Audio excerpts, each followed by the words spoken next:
be at a funeral service in Toledo at 1 o'clock. But I praise God, and I'm sure you will understand. I want to give honor to Lady Deneen this morning. And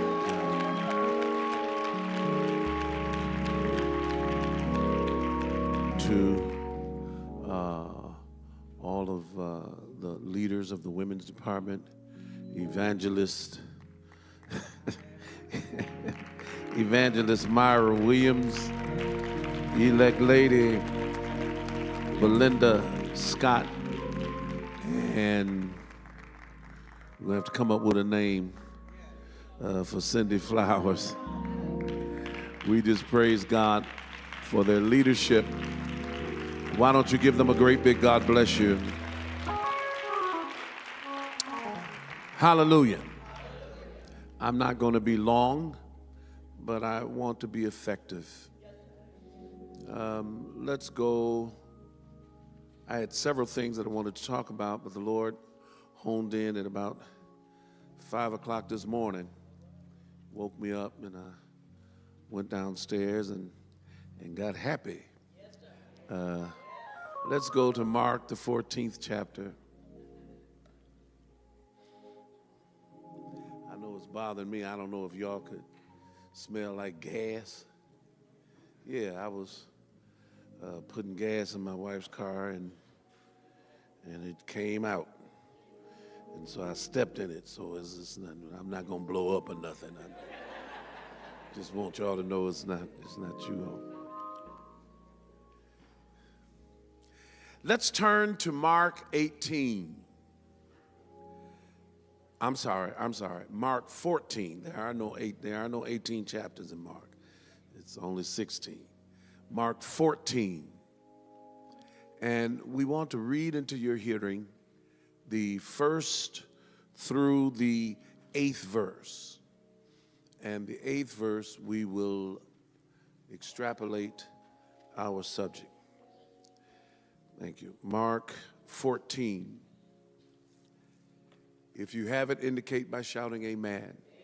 Again, let me greet all of you that are watching by way of streaming. We appreciate you joining us and taking time out of your schedule. I hope you'll grab your Bible and go along with us, shout with us, pray with us, give with us on today.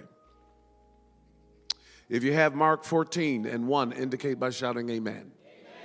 Hear the beginning of the reading of God's word. After 2 days was the feast of the Passover, the feast of the Passover, and of unleavened bread. And the chief priests and the scribes sought how they might take him by craft and put him to death. But they said, not on the feast day, lest there be an uproar of the people.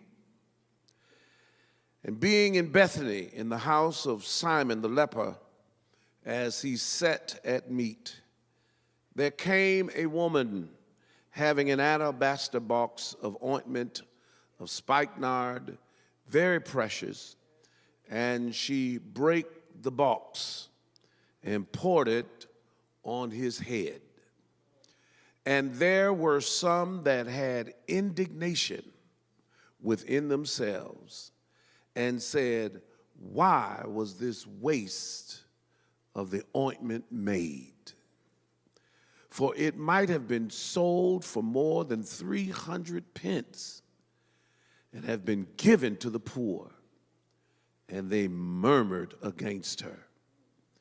And Jesus said, let her alone. Why trouble ye her? She hath wrought a good work on me. For ye have the poor with you always, and whensoever ye will, ye may do them good.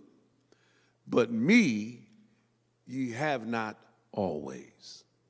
She hath done what she could.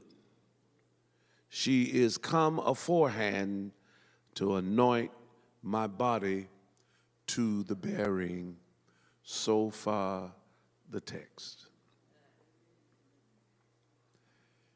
We want to focus in on the 8th verse. She had done what she could. She is come aforehand to anoint my body to the burying. I want to focus on the first 6 words of the 8th verse. She had done what she could. Would you look at your neighbor and repeat our subject? Say, neighbor, do what you can. Now look behind you. Look on the other side. Look at your neighbor and say, neighbor, you hear what I say? Do what you can. The world in which we live is highly competitive. It is a highly competitive one. Everyone trying to outdo the other one. And unfortunately, that spirit has crept into the church. Brothers and sisters competing for positions with the intent of being number one, thusly changing the purpose of the church itself. The body of Christ is not to be competitive, but a community. Working together to accomplish its goals and objectives. While writing this morning, I thought, if we are a body, then in order for the body to work properly, it has to work together. There is a disease called the autoimmune disease, relating to disease caused by antibodies or lymphocytes produced against substances naturally present in the body. In other words, autoimmune disease is when the body begins to destroy itself. And that's what we have. I'm going to try not to get loud, but that's what we have going on in the church, where folk are biting, devouring, fighting one another. Hallelujah. That is what is taking place in the body of Christ today. And I stand in the authority of my office and rebuke that spirit out of the ministry of Perfecting Church. I said I rebuke it out. And particularly in this women's ministry of our church. Our motivation has to change. It is not about being the GOAT, the greatest of all times. Jesus was that.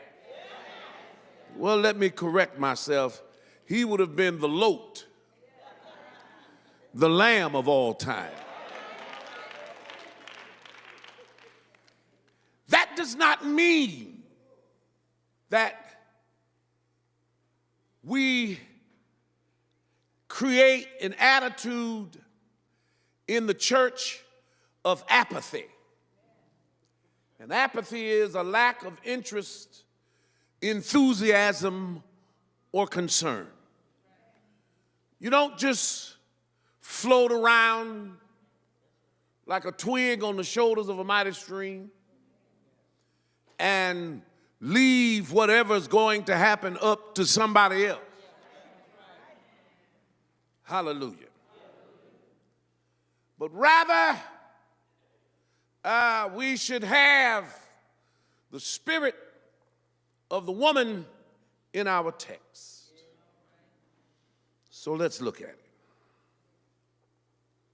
Jesus is in Bethany,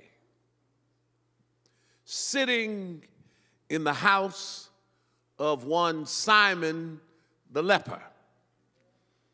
And the only reason he's able to sit in the house of one Simon the leper is because he's healed him of his leprosy. Thank you, Jesus.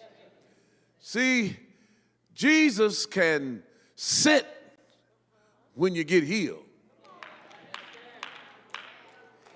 He can take up residency.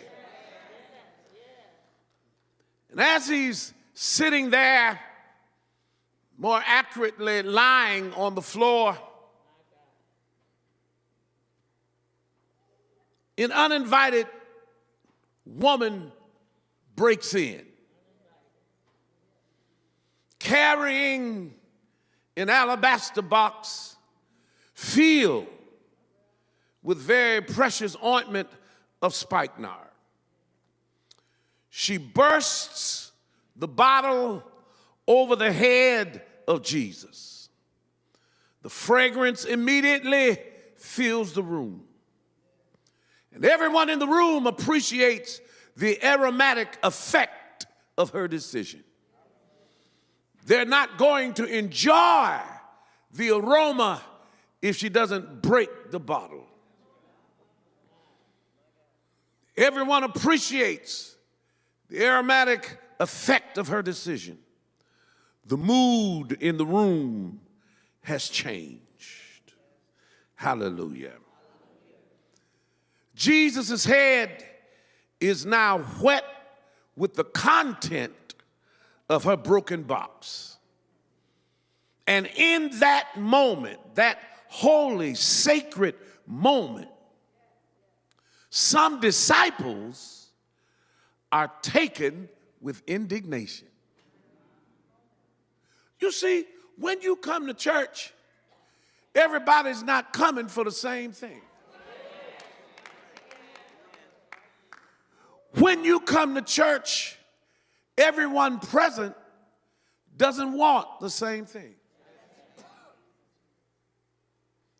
They can appreciate what this woman has done, but then right after that, criticism begins to emote. They're looking, and someone says, in this holy, prophetic moment,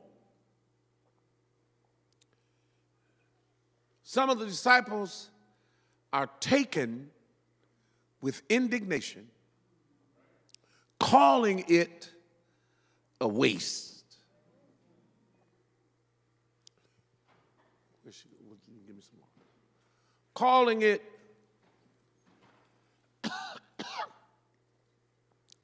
a waste. Jesus responds, let her alone. You got to love Jesus. Would you look at your neighbor and say, neighbor, let her alone, let her alone.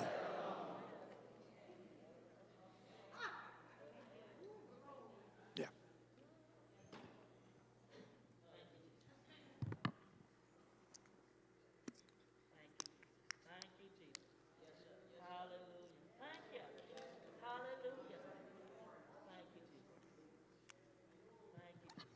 I'll tell you.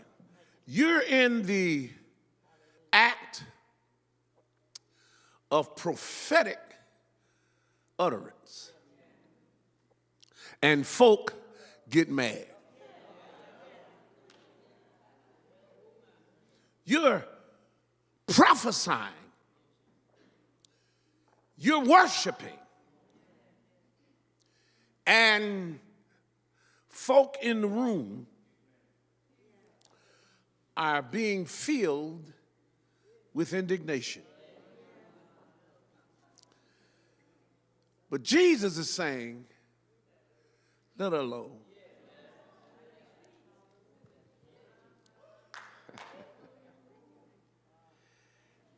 That's the reason I wouldn't serve nobody but Jesus.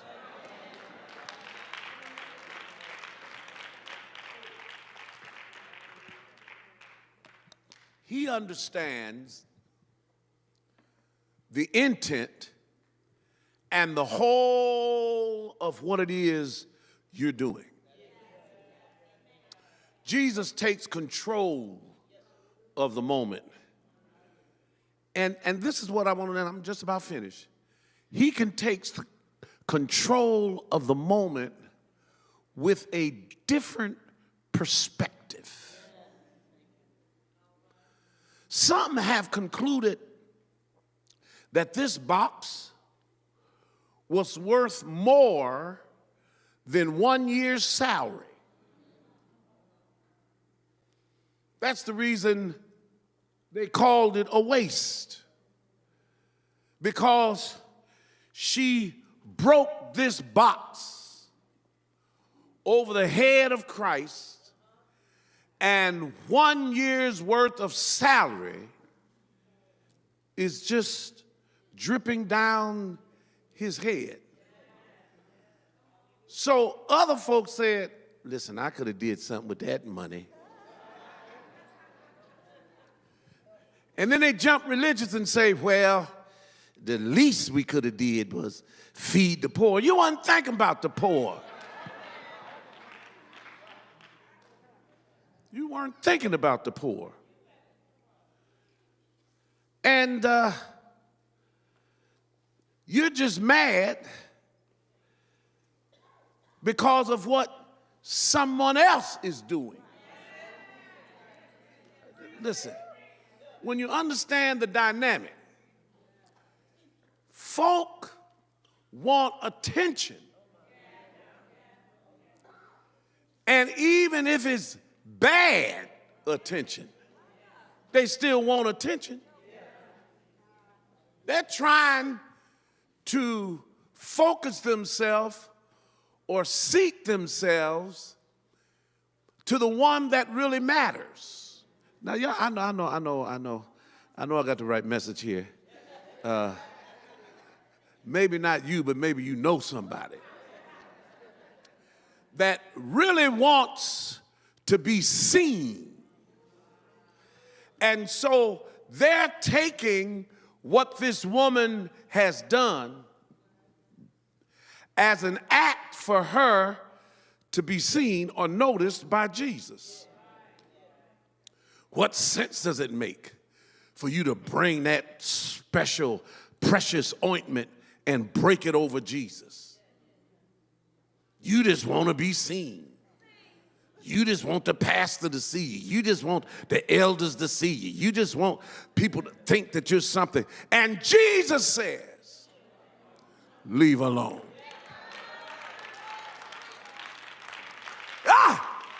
Could you tell your neighbor, I'm going to leave you alone.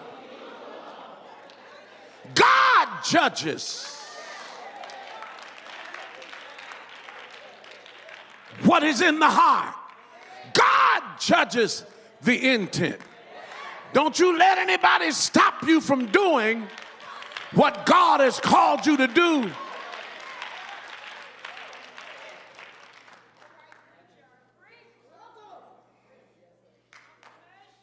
If, in fact, this woman has broken the equivalent of 1 year's salary over the head of Jesus, people are nervous because of the expense of what she did. Jesus changes the perspective. Jesus said, she's done, I'm good, what she could. In other words,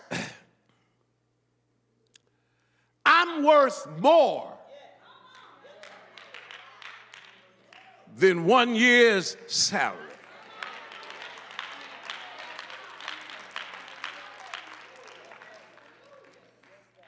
I'm worth more than everything that was in that alabaster box.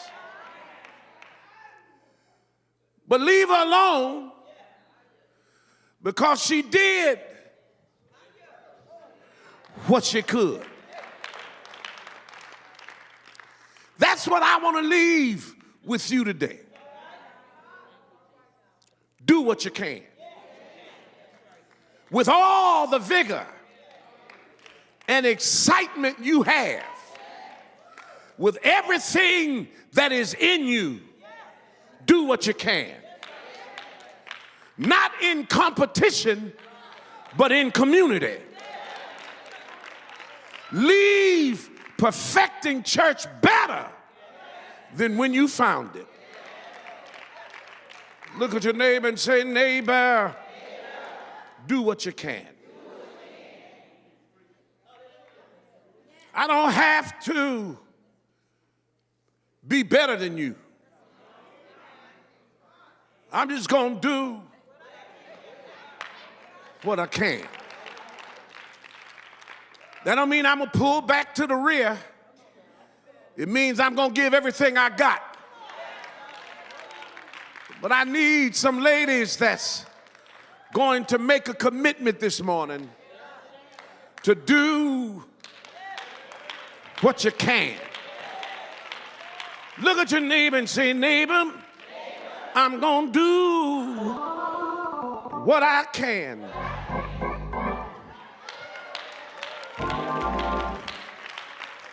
You may not have the beauty of Esther or the prayer life of Hannah, but you can do, y'all gonna preach with me, I'm closing. You may not have the power of Sheba or the kingdom of Candace, but you can do what you can. You may not have the ability of Abigail or the diplomacy of Deborah, but you can do what you can. You may never achieve the industrial accomplishments of the Proverbs 31 woman, but you can do what you can. You may not have the draw of that Samaritan woman or the work ethic of Phoebe, but you can do what you can. I'm bringing to Jesus everything I've accumulated, all of my life experiences, every trial that I've been through, every difficulty I've faced. I'm bringing it to Jesus, and I'm going to do what I can.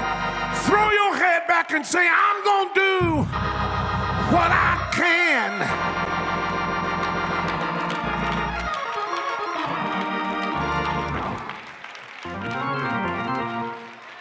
And when you do what you can, there's a result. I feel the burden lifting. Look at your neighbor and say, neighbor, I'm not in competition with you. Oh, God has anointed me to do what I can. Oh, Lord, do I have any women here that recognize if I only do what I can, God is going to take what I do. Now that 9th verse says, verily I say unto you, wheresoever this gospel shall be preached throughout the whole world, this also that she hath done shall be spoken for a memorial. In other words, while somebody else is complaining, Jesus is promoting. While other folks say, you extra, Jesus is saying, I'm going to do something extra for you. All you got to do,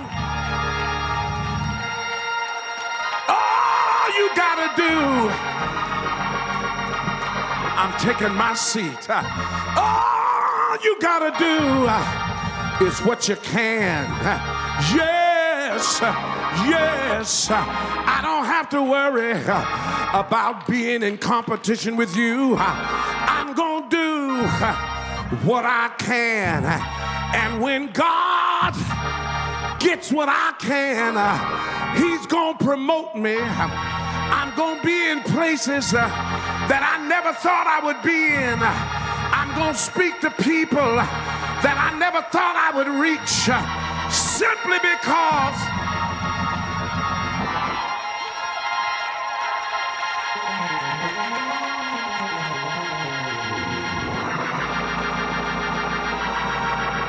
shake 3 people's hand and say with prophetic power, say, do what you can. Do what you can. I anoint you. Oh, Lord.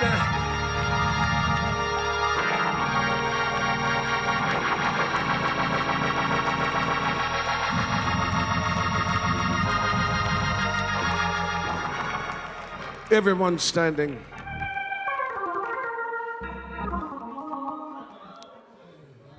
Yeah. F sharp.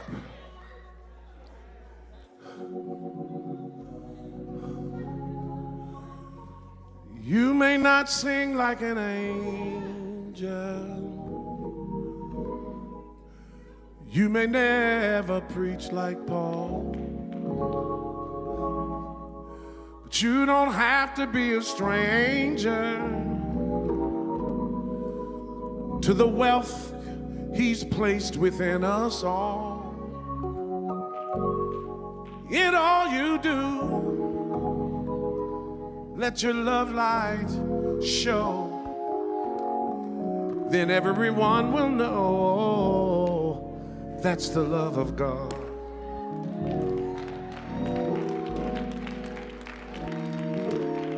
That's the love of God. Oh, that's the love of God. Oh, you may never get to travel the 4 corners of this earth, but if you blossom where you're planted, then the world will come to know your worth. In all you do, let your love light, let it show. Then everyone will know that's the love of God. Oh my, oh my. That's the love of God. Yes, it is. That's the love of God. Lift those hands all over. Those of you that are watching, leave here today with the commitment. I'm going to do what I can. Yeah. Little is much when God is in it. Father, in the name of the Lord Jesus, change the minds of every woman here, everyone under the sound of my voice, that we are not in competition. We are a community, and we need every gift that you have planted in the body. We will not be guilty of an autoimmune personality. We will not destroy ourselves. We will build up each other. We will edify each other in the name of Jesus. Now, Holy Spirit, move in the midst of these women. Blaze a trail. Every need, meet it in the name of Jesus. We thank you for complete and total victory. In Jesus' name. Now come on, open your mouth and give God a shout of praise and thank him for what he's doing.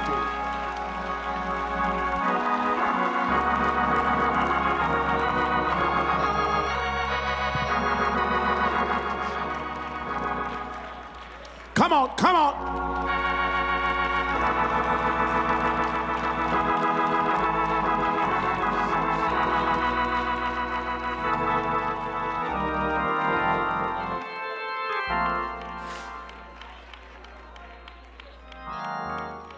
He's a mighty God. You may be seated in the presence of the Lord. Am I supposed to?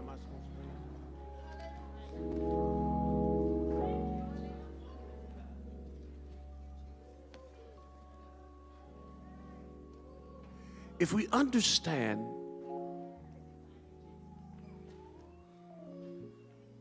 that my left hand is not in competition with my right hand. Paul writes in 1 Corinthians, the 12th chapter, I believe it's the 12th, the 12th chapter. He begins to talk about the different gifts of the Spirit. And then he uses the analogy, Lord, is that you, Sister Brown? Lord, have mercy. He uses the analogy of the body. And he says if the whole body was the nose, where would the hearing come from? If the whole body was eyes, then what would the hands do? I'm very serious. I rebuke the spirit that causes an autoimmune disease to happen, where we fight and bite and devour one another. So you can't allow your sister to talk about another sister.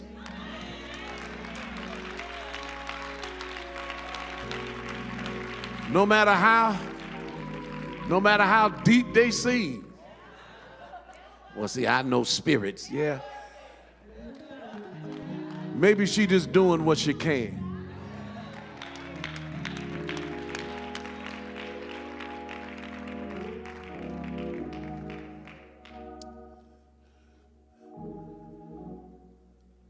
When they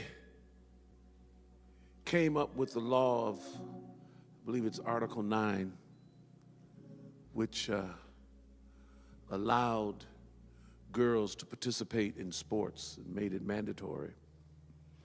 Here's what the psychologists of them said, that boys have an advantage because they played baseball and basketball and football. They understood the concept of teamwork. They understood that I need this one in order for me to be great.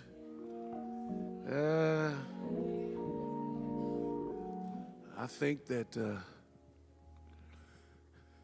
Patrick Holmes is one of the greatest quarterbacks I've ever seen in my life. Now, I know y'all a little hurt over the Lions, but don't worry about that. Stay with me right now.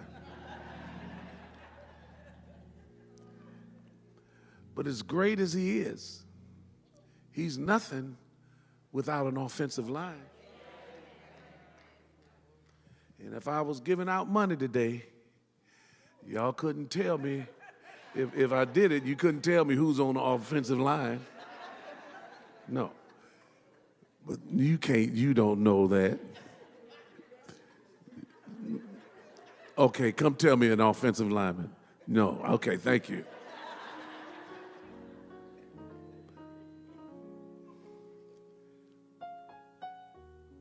But no matter how great you may think you are, the body is created so that it needs one another. How many know we need one another?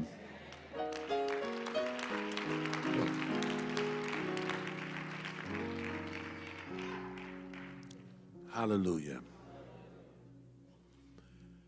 Father, in the name of the Lord Jesus, I sense your presence here. And I sense you just working into the spirit of every person, the willingness and the ability to do what they can. Thank you, Father. I'm going to ask that we receive the offering now. I don't know if they're passing out envelopes. Ushers? Ushers, where are you? There they go. Hallelujah.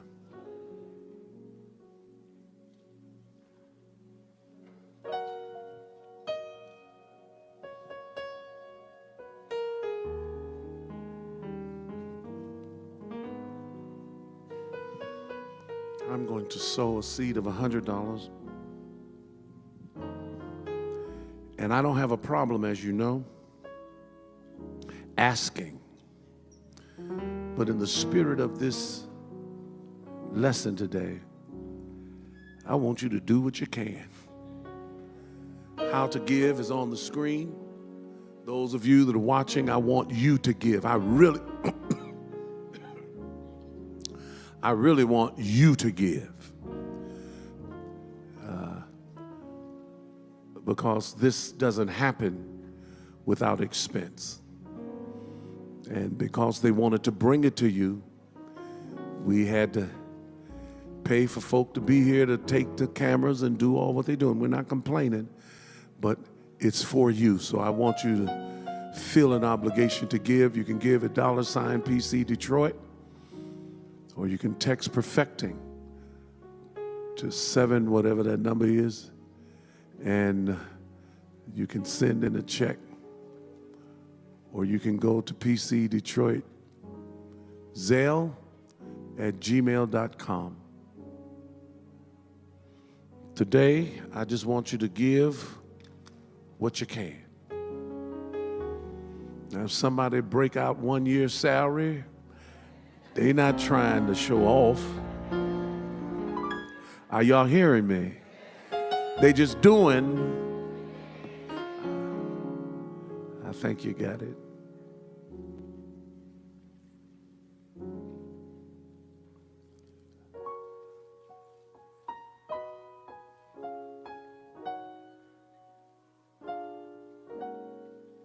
Thank you, Jesus.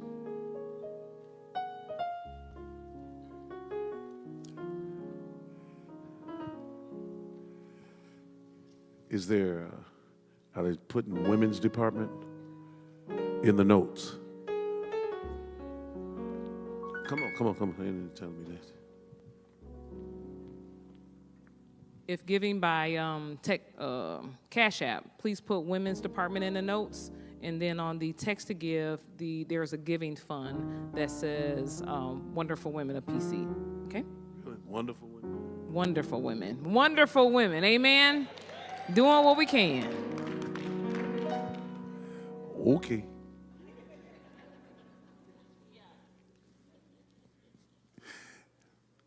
Are we ready to do what we can? Stand all over this sanctuary. Stand with that gift in your hand. Did you bring me back my gift?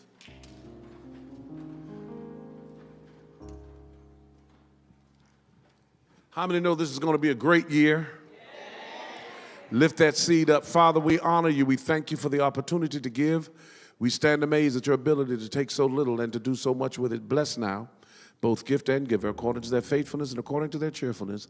For it's not as a debt I owe, but as a seed I sow. And if you're really doing what you can, shout out, not as a debt I owe, but as a seed I sow. And everyone just coming. Come, and come and bring your gifts and give God praise as you come.